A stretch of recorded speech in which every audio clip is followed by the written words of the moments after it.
పరమశివుణ్ణి భక్తి శ్రద్ధలతో పూజించి మనస్ఫూర్తిగా ఏ కోరిక కోరుకున్నా శివుడి అనుగ్రహంతో అది నెరవేరుతుందని భక్తుల విశ్వాసం. అందుకే శివభక్తులు స్వామివారిని పూజించేటప్పుడు ఎన్నో పుష్పాలు, పత్రాలతో పాటు ప్రత్యేకంగా బిల్వపత్రాన్ని సమర్పిస్తారు. ఏకబిల్వం శివార్పణం అనే మాట శివభక్తుల్లో ఎంతో ప్రసిద్ధి.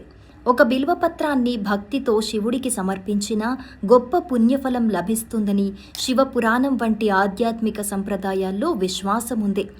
బిల్వపత్రాన్ని తెలుగులో సాధారణంగా మారేడుదలం అని కూడా పిలుస్తారు. ఈ ఆకులో సాధారణంగా 3 చిన్న ఆకులు ఒకే కాడకు అనుసంధానమై ఉంటాయి. అందుకే దీనిని త్రిదళ బిల్వపత్రంగా భావిస్తారు. ఈ 3 దళాలకు ఆధ్యాత్మికంగా ఎంతో ప్రత్యేకమైన అర్థముందని పురాణ సంప్రదాయం చెబుతోంది. ఒక దళాన్ని బ్రహ్మ, రెండో దళాన్ని విష్ణువు, మధ్య దళాన్ని సదాశివుడిగా భావిస్తారు. మరికొన్ని సంప్రదాయాల్లో ఈ 3 దళాలను శివుని 3 నేత్రాలు, 3 గుణాలు లేదా త్రిమూర్తుల ప్రతీకగా కూడా భావిస్తారు. అందుకే 3 దళాలతో ఉన్న సంపూర్ణ బిల్వపత్రాన్ని శివార్చనలో ఉపయోగించడం శ్రేష్టమని భక్తులు నమ్ముతారు. అయితే బిల్వపత్రాన్ని శివుడికి ఎలా సమర్పించాలి అనే విషయంలో కూడా కొన్ని ఆచారాలున్నాయి. బిల్వపత్రాన్ని శుభ్రంగా కడిగి అందులో 3 దళాలు సంపూర్ణంగా ఉన్నాయో లేదో చూసుకొని శివలింగానికి సమర్పిస్తారు. కొన్ని సంప్రదాయాల ప్రకారం బిల్వపత్రం యొక్క ప్రత్యేక భాగాన్ని శివలింగం వైపు ఉంచాలని చెబుతారు. ఇక బిల్వపత్రానికి సంబంధించిన మరో ఆసక్తికరమైన విశ్వాసం ఏమిటంటే, ఒకసారి కోసిన బిల్వపత్రం కొంతకాలం పూజకు ఉపయోగించవచ్చని కొన్ని ఆచార సంప్రదాయాలు చెబుతాయి. ఆకులు కొద్దిగా వాడిపోయినా పూజకు పనికిరావని తప్పనిసరి నియమం లేదని కొందరు పండితులు భావిస్తారు. అయితే పూజకు ఉపయోగించే ఆకులు శుభ్రంగా పురుగు పట్టకుండా ఉండటం చాలా ముఖ్యం. ఇక బిల్వ వృక్షం గురించి కూడా మన సంప్రదాయాల్లో ఎన్నో విశేషాలున్నాయి. మారేడు చెట్టు ఉన్న ప్రదేశం పవిత్రమైనదిగా భావిస్తారు. బిల్వవనం ఎంతో పుణ్యప్రదమైనదని భక్తుల విశ్వాసం. బిల్వ వృక్షాన్ని శివుడికి ఎంతో ప్రీతికరమైన వృక్షంగా భావించటం వల్ల ఆలయ ప్రాంగణాల్లో కూడా మారేడు చెట్లను పెంచే సంప్రదాయం కనిపిస్తోంది.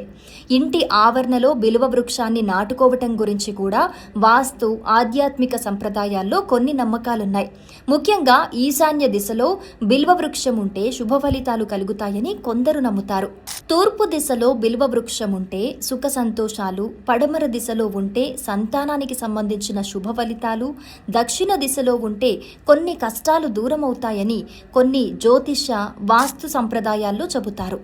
అయితే ఇవి ఆధ్యాత్మిక విశ్వాసాలే తప్ప శాస్త్రీయంగా నిరూపించబడిన విషయాలు కావు. బిల్వపత్రం గురించి చెప్పేటప్పుడు ఒక ప్రసిద్ధమైన ఆధ్యాత్మిక వాక్యం గుర్తుకొస్తోంది. బిల్వానం దర్శనం పుణ్యం, స్పర్శనం పాపనాశనం, ఏకబిల్వం శివార్పణం. అంటే బిల్వాన్ని దర్శించటం పుణ్యాన్నిస్తుందని, దాన్ని స్పృశించడం పాపాలను తొలగిస్తుందని, భక్తితో ఒక బిల్వపత్రాన్ని శివుడికి సమర్పించటం ఎంతో పుణ్యప్రదమని భక్తులు విశ్వసిస్తారు. అందుకే మహాశివరాత్రి, సోమవారం, ప్రదోషకాలం వంటి శివారాధనకు సంబంధించిన ప్రత్యేక సందర్భాల్లో భక్తులు బిల్వపత్రాలతో శివుణ్ణి పూజిస్తారు. ముఖ్యంగా 3 దళాలతో ఉన్న బిల్వపత్రం శివార్చనలో ప్రత్యేకమైనదిగా భావిస్తారు.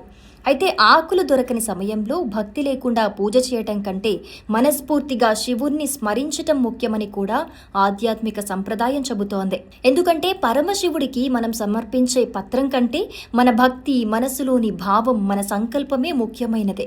కాబట్టి మీ ఇంట్లో బిల్వపత్రం లభిస్తే దాన్ని గౌరవంగా తీసుకొని శుభ్రంగా కడిగి భక్తి శ్రద్ధలతో పరమశివుడికి సమర్పించండి.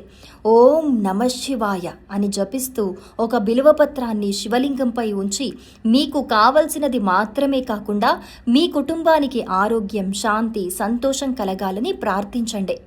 బిల్వపత్రం వెనుక ఉన్న ఈ ఆధ్యాత్మిక విశిష్టతను తెలుసుకున్న తర్వాత ఇకపై శివాలయంలో బిల్వపత్రం కనిపిస్తే దాన్ని సాధారణ ఆకుగా కాకుండా శివారాధనలో పవిత్రమైన ప్రతీకగా చూస్తారు.